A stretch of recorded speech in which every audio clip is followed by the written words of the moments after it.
ओम नमो नारायण। सभी का बड़े प्रेम और सम्मान से हार्दिक स्वागत। एक व्यक्ति ईश्वर के पास पहुंचता है मृत्यु के पश्चात। ऐसा विचार ना करें कि जीवित पहुंच जाएगा, जीवित कोई नहीं जा सकता। हाँ, ध्यान के माध्यम से आपका सूक्ष्म शरीर इधर उधर यात्राएं कर सकता है। आप अपनी पुरानी पत्नी से भी मिल सकते हैं, पति से भी मिल सकते हैं, अपने घर पे भी जा सकते हैं। बरेली में हैं कई लोग, जिसमें से एक को मैं जानता हूं। उसे अपने पुराने समय के परिवार के बारे में जानकारी है, पहले वो कभी हुआ करता था इत्यादि।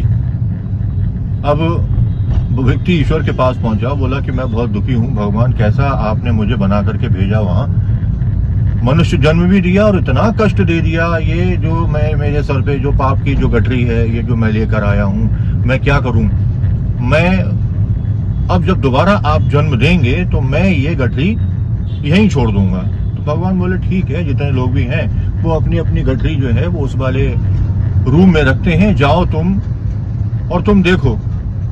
ये तुम्हें अपनी गठरी भारी लग रही है तो ऐसा करो कि तुम अपनी ये गठरी जो है बदल लो, एक्सचेंज कर लो। You must go there. ईश्वर के कहने के मुताबिक वह व्यक्ति पहुंच गया उस रूम में, और रूम में जाकर के अपनी गठरी उसने उतार दी।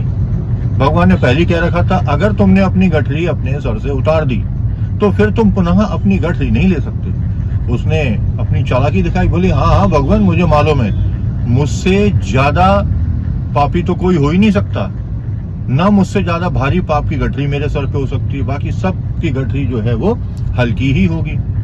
अंदर जाता है, बहुत टटोलता है, बहुत टटोलने के बाद में थक हार करके बाहर आता है। भगवान मुस्कुराते हैं, बोले क्या हुआ।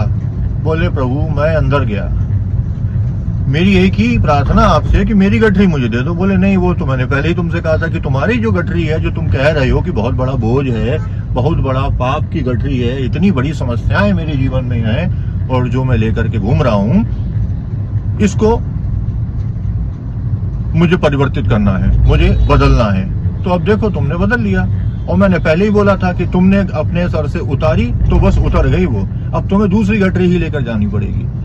बोले प्रभु, मैंने पूरा रूम छान लिया, पूरा जो हॉल था, किसी की भी गठरी मुझसे हल्की नहीं है। कहने का तात्पर्य यह है कि हम सभी यही सोचते हैं कि सबसे ज्यादा हमारे जीवन में कष्ट है और सबसे ज्यादा दुखी हम ही हैं। हमारे ही चारों ओर पापी लोग हैं, हमारे ही आसपास, हमारे ही परिवार, हमारे ही खानदान के लोग हमें कष्ट दे रहे हैं, किंतु ऐसी बात नहीं है। इस संसार में सभी तरफ कष्ट ही कष्ट है, इसीलिए इसको मृत्यु लोक कहा गया है। मृत्यु आती ही उसी को है जो कष्ट में है, इसीलिए हम सब यहाँ जन्म लेते हैं, अपने कर्म के अनुसार यहाँ आते हैं। तो अब वो व्यक्ति बहुत परेशान। प्रभु बोले कि चलो ठीक है, कोई बात नहीं है, तुम अगर ऐसा कह रहे हो, हम तुम पे दया दिखाते हैं, तो अपनी गठरी लेकर के वापस जाओ। उसने भगवान को धन्यवाद दिया और पुनः इस पृथ्वी पर आ गया। तो कहने का मतलब ये है मेरा कि लोग सोचते हैं कि हम ज्यादा दुखी हैं, वास्तविकता ये है कि हमसे ज्यादा दुखी लोग हैं, लेकिन हम उन्हें समझ नहीं पाते, हम उन्हें देख नहीं पाते। ये हमारे जीवन में सबसे बड़ी विफलता है। मनुष्य को अपना कर्म, अपना प्रारब्ध नहीं दिखाई देता और वह ये सोचता है सबसे ज्यादा कष्ट में मैं ही हूं। लेकिन जो दूसरे लोग हैं, उन्होंने हमसे ज्यादा पाप किए हैं, हमसे ज्यादा लोगों को कष्ट पहुंचाया है, मन से, वाणी से, शरीर से, और उनको उसी के अनुसार फल की प्राप्ति होती है। और जब वे कष्ट भोगते हैं तो हम सोचते हैं हो भगवान ने कैसा बुरा किया, इसका तो हाथ ही कटा हुआ है, भगवान ने कैसा बुरा किया, इसकी तो दोनों टांगे ही नहीं है। किंतु वास्तविकता ये है, उनके प्रारब्ध के अनुसार ही उनको शरीर मिलता है और उन्हें वह भोग यहाँ भोगना ही पड़ता है।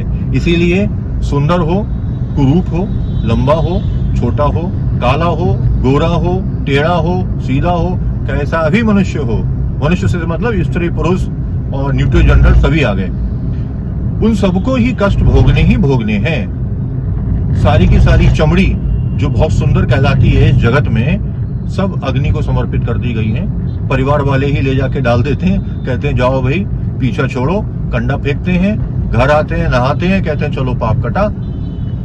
जिसके साथ रहे, जिसका स्नेह किया, जिसको प्रेम किया, वे लोग जो ये कहते थे कि आपके बिना हम जी नहीं सकते, वे ही लोग किनारे कर खड़े हो जाते हैं, फोटो पे माला चढ़ा देते हैं और कहते हैं कि चलो भाई ठीक है, इनसे पीछा छूटा।